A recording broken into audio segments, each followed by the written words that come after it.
Hi friends, welcome to டேவி சவேஜி kitchen. இன்றைக்கு நம்ம உடலுக்கு ஆரோக்கியத்தை தரக்கூடிய கற்பூரவள்ளி மசாலா டீ எப்படி செய்கிறதுன்னு பார்க்க போகிறோம். கற்பூரவள்ளி முக்கிய மருந்தாக இருமல், சளி போன்ற நோய்களுக்கு பயன்படுத்தப்படுகிறது. அது மட்டும் இல்லாமல் இந்த இலை பார்த்திங்கன்னா நோய் எதிர்ப்பு சக்தியும் அதிகரிக்கிறது. பல் சிதைவு, வாய் துர்நாற்றம் போன்ற பிரச்சனைகளுக்கும் இந்த கற்பூரவள்ளி அதிகமாக பயன்படுத்தப்படுகிறது. இப்படி மருத்துவ குணம் படித்த இந்த கற்பூரவள்ளி இலையில் ஒரு சூப்பரான மசாலா டீ எப்படி செய்கிறதுன்னு இன்றைக்கு சமையலில் நம்ம பார்க்க போகிறோம். இதற்கு தேவையான பொருட்களை பார்த்திங்களா, ஏலக்காய் ஒரு 4, கருப்பு மிளகு ஒரு 10 எடுத்துக்கோங்க.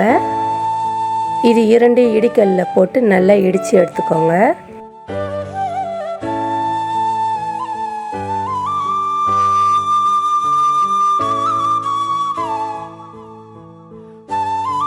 இஞ்சி ஒரு துண்டு எடுத்துக்கோங்க.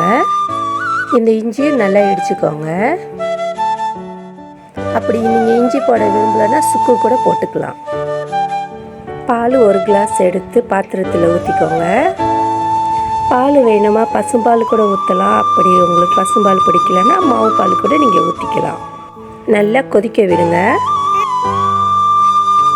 இப்போ நம்ம டீ தூள் 2 பெரிய தேக்கரண்டியில் போட்டுக்குவோம். அப்படி உங்களுக்கு திக்காக வேணும்னா நீங்கள் 2.5 கரண்டி கூட போட்டுக்கலாம். இப்போ நம்ம இந்த கற்பூரவள்ளி இலையை சேர்த்துக்குவோம்.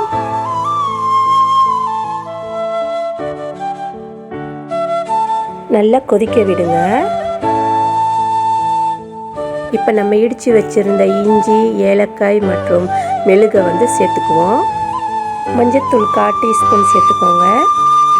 நல்லா கிண்டி விட்டுட்டு பிறகு திருப்பி கொதிக்க வைங்க. இப்போ நம்ம நாட்டு சர்க்கரை 3 கரண்டி சேர்த்துக்குவோம். அப்படி உங்களுக்கு கூட வேணால் நீங்கள் கூட நாட்டு சர்க்கரையை சேர்த்துக்கலாம். இப்போ நம்ம அடுப்பை ஆஃப் பண்ணிடுவோம். இப்போ நம்ம வடிகட்டி ஒரு டம்ளரில் எடுத்து ஊற்றிடுவோம். நம்மளோட சுவையான ஹெல்த்தியான கற்பூரவள்ளி டீ ரெடி ஆயிடுச்சு. இந்த சமையல் உங்களுக்கு பிடிச்சிருந்துச்சுன்னா லைக், சப்ஸ்கிரைப், காமெண்ட் பண்ணுங்கள்.